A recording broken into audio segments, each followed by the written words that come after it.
guys, it's Krista here. It's the end of another week, and I'm going to show you what I got this week. So the first book here, I saw a review on YouTube by Sarah. I'll put her link below. And it is for The Kitchen House by Kathleen Grissom. And it sounded pretty good, something different than I've been reading recently. And I picked it up.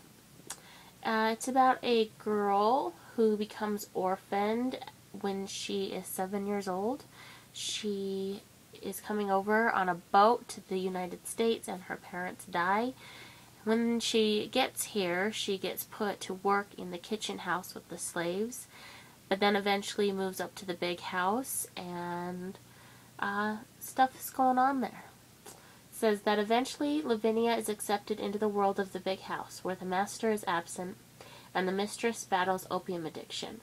Lavinia finds herself perilously straddling two different worlds. When she's forced to make a choice, loyalties are brought into question, dangerous truths are laid bare, and lives are put at risk. So, that's The Kitchen House. Then I did a trade with Princess Bookie, and I got 4 books from her. The first one is Tempest Rising by Tracy Deebs. This is a mermaid story. She kind of has to choose between becoming human and staying a mermaid, and there is a boy involved. Where the Truth Lies by Jessica Warman. I keep forgetting what this one is about. It says, on the surface, Emily Mackler leads a perfect life. She has 3 best friends, 2 loving parents, and an ideal setup at the ritzy Connecticut prep school. Always a cat involved. Ismo. You gonna be in the video? Yes, you are. The prep school in which her father is headmaster. But below the surface, Emily is suffering from a devastating nightmare about either fire or water, and nobody knows why. When Del Sugar enters her life, Emily is immediately swept away. Del is gorgeous and troubled, the school's bad boy, but their passionate relationship is just the first of many things that aren't quite what they seem. As the lies she's been told start to unravel, Emily must set out to discover the truth behind her nightmares, a journey that will lead her to question everything she once thought she knew about love, family, and her own idealistic past. Sorry, he's trying to eat it for some reason. He's trying to bite the cover of the book. He's so cute. Okay, moving on. Next book I won. This one was from the blog Preternatura. Suzanne Johnson runs it, and she's awesome. She does giveaways like every week. I'm not liking my hair today. Icky.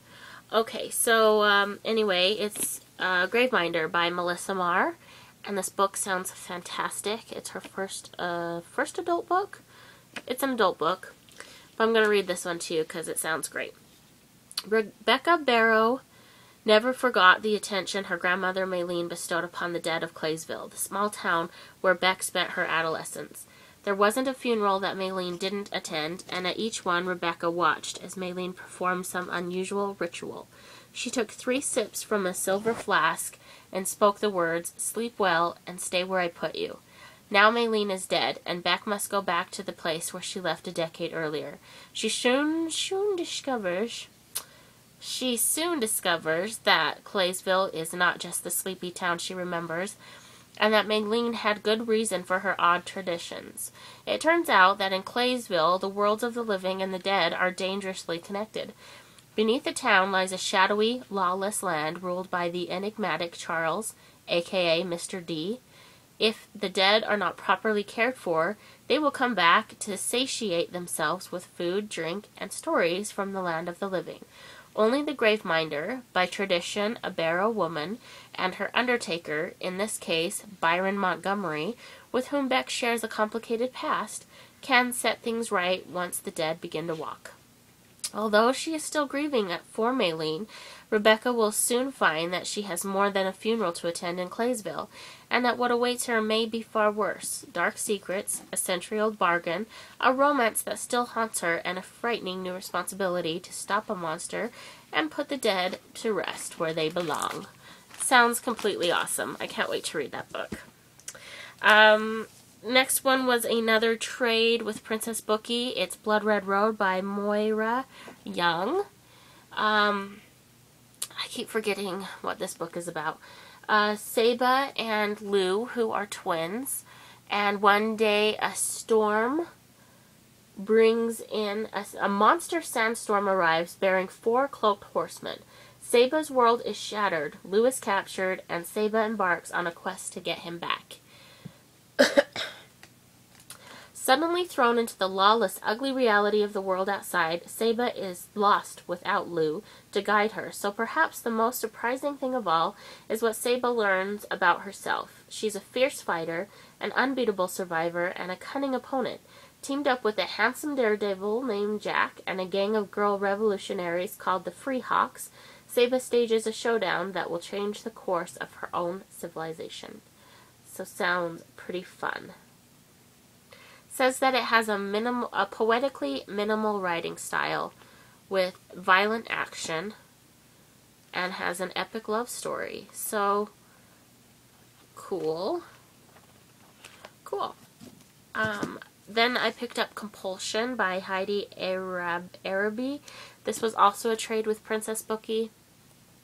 This book sounds fantastic. I watched some videos regarding it on YouTube, and I absolutely wanted to read it. It's about a boy who has OCD, and you kind of get to see through his eyes and how he deals with it, and it sounds fantastic. So I can't wait to read it. And then last of all, I got a book for review. This is called Miss Peregrine's Home for Peculiar Children. Now this book looks fantastic. I did not know how well this book was like actually put together. It's very hefty. It's a sturdy book. It's got a cloth cover on it. It says Alma LaFay Peregrine on the front there. And little design there.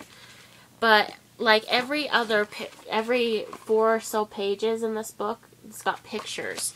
So there's pictures throughout the whole thing, like, and they're kind of creepy. And the paper is thicker than normal paper, but not shiny or glossy.